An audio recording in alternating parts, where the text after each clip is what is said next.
Pat and John Byron of Louisville say they could have retreated into a hole after their daughter's murder 24 years ago, but they chose to fight instead. Fight for her and other victims of domestic violence. And as our Rachel Platt tells us tonight, they will fight again next Monday when their daughter's killer is up for parole for a second time. When I think of Mary, this is the exact picture I do always think of. That's the one that's on the website, and anytime that I've released pictures in the past, it was always this picture. This picture of Mary Byron frozen in time, a picture from her sister's wedding. It said her, you know? She was just happy.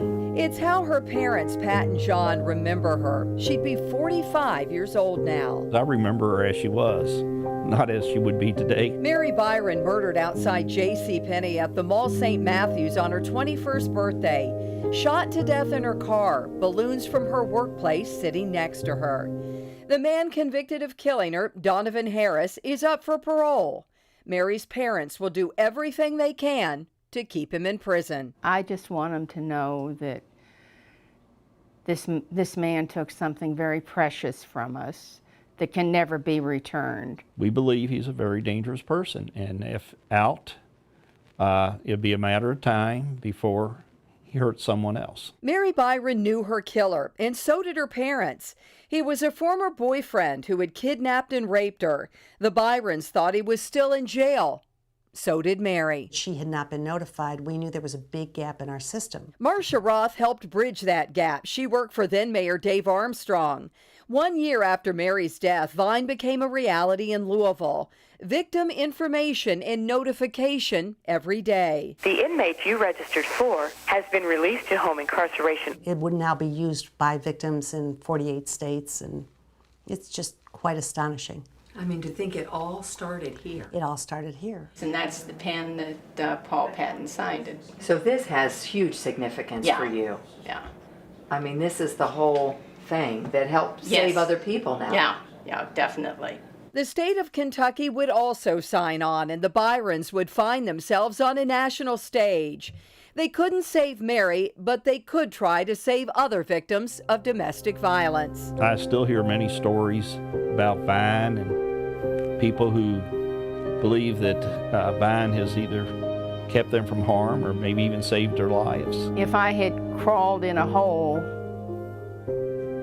I'd have lost all that. So I guess it helps me go on. Have a purpose. That purpose also turned into the Mary Byron Project, awarding more than $1 million to innovative programs to end domestic violence.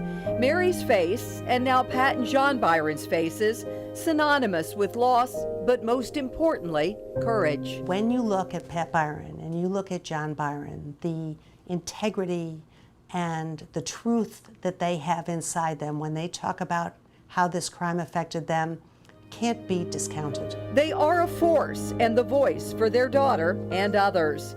Pat Byron will speak up again before the parole board to keep her daughter's murderer in prison. She'll be holding that same picture of Mary. She's sitting on my shoulder. She's saying, "Go, Mom." And that's what makes me want to do that, to not let her be forgotten. The young woman who shied away from the spotlight, now a light for others thanks to her parents and their work with domestic violence. Rachel Platt, WHAS 11 News.